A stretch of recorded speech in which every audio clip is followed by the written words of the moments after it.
அந்த நாளில் உங்களை அதிசயமாக அற்புதமாக உங்களை வழிநடத்துவார். ஆண்டவர் இந்த நாளில் உங்களுக்காக தந்த வேத வசனம் எரேமியா 17:5-7 வாசிக்கிறேன். மனுஷன் மேல் நம்பிக்கை வைத்து மாமிசமானதை தான் புயப்பலமாக்கி கொண்டு கர்த்தரை விட்டு விளைகிற இருதயமுள்ள மனுஷன் சபிக்கப்பட்டவன் என்று கர்த்தர் சொல்லுகிறார். அடுத்து 7 வாசிக்கிறேன். கர்த்தர் மேல் நம்பிக்கை வைத்து கர்த்தரை தான் நம்பிக்கையாக கொண்டிருக்கிற மனுஷன் பாக்கியவான். இப்ப நம்ம இதுல என்ன பாக்குறோம் சொன்னாக்க, மனுஷன் மேல நம்பிக்கை வச்சு கர்த்தரை விட்டு விலகிற இருதயம் உள்ளவர்கள் சபிக்கப்பட்டவங்க. நிறைய பேர் இன்னைக்கு நம்ம பாக்குறோம். எங்களுடைய அனுபவத்துல ஊழிய அனுபவத்திலே பாக்குறோம். இன்னும் அக்கம் பக்கத்தில் உள்ள மற்ற சபைகள் மேலே மற்ற விசுவாசிகள் மேலேயும் நம்ம பாக்குறோம். நமக்கு தெரிஞ்சிருக்கும். என்ன சொன்னாக்கா, தன்னுடைய குடும்பத்தினர்கள் மேல நம்பிக்கை, தன்னுடைய பெற்றோர்கள் சகோதரிகள் மேல, தன்னுடைய ஃப்ரெண்ட்ஸுக்கு மேல, ஊரார்கள் மேல, இவர்கள்லாம் யாரும் எது சொல்லிடுவாங்க, எது நினைப்பாங்க, நம்மள தப்பா புரிஞ்சுக்கிடுவாங்க. இப்படிலாம் நினைச்சு என்ன பண்றாங்கன்னு சொன்னா, சபையை விட்டு விலகிறதும் ஆண்டவரை விட்டு விலகிறதும், இப்படி விலகி போறவங்களை பார்த்து ஆண்டவர் சொல்றாரு சபிக்கப்பட்டவங்க அப்படின்னு சொல்லப்பட்டிருக்கு.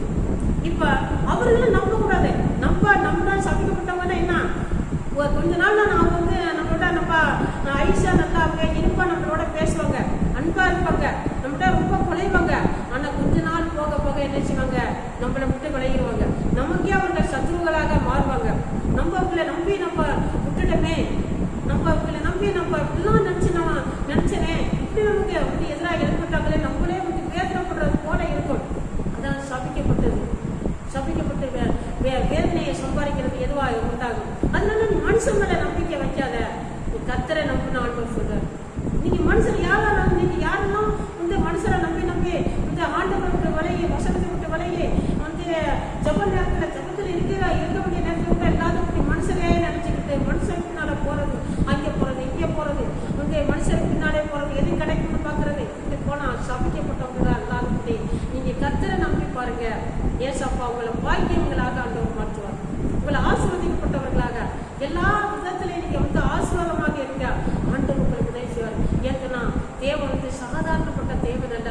அவர் வாழ்க்கை பூமி உண்டாகிற தேவாதி தேவன்.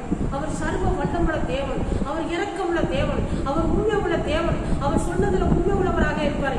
இதை செய்வன் சொன்னா அதை செய்யறவராக இருப்பாரு. செய்ய மாட்டேன்னு சொல்ல மாட்டார். அதனால நீங்க ஆண்டவர் மேல நம்பிக்கை வச்சு பாருங்க. மனிதர்கள் பின்னால போகாதீங்க. மனிதர்களை யாருமே நம்பாதீங்க. ஆண்டவர் முதலிடம் கொடுங்க. ஆண்டவரை நம்பிட்டு பிறகு ரெண்டாவது விஷயமாக ஆண்டவர் மற்ற மனிதர்கள் நீங்க செய்ய வேண்டிய கடமைகளை செய்யணும். முதலிடம் ஆண்டவருக்காக இருக்கணும். ஆண்டவர் முதலாக நம்பணும். ஆண்டவருக்கு அடுத்துதான் நம்ம ஆண்டவர் வந்து நம்பணும். ஆண்டவருக்காக வந்து என்ன செய்யணும், அவருடைய கற்பனை கட்டளை, அவர் என்ன செய்ய சொல்லியிருக்காரோ அதுபடி நடக்கிறது, அவருடைய வசனத்தை கீழ்படுகிறது, இதெல்லாம் அவரை சந்தோஷப்படுத்துறது, அவருக்கு கீழ்படுகிறது.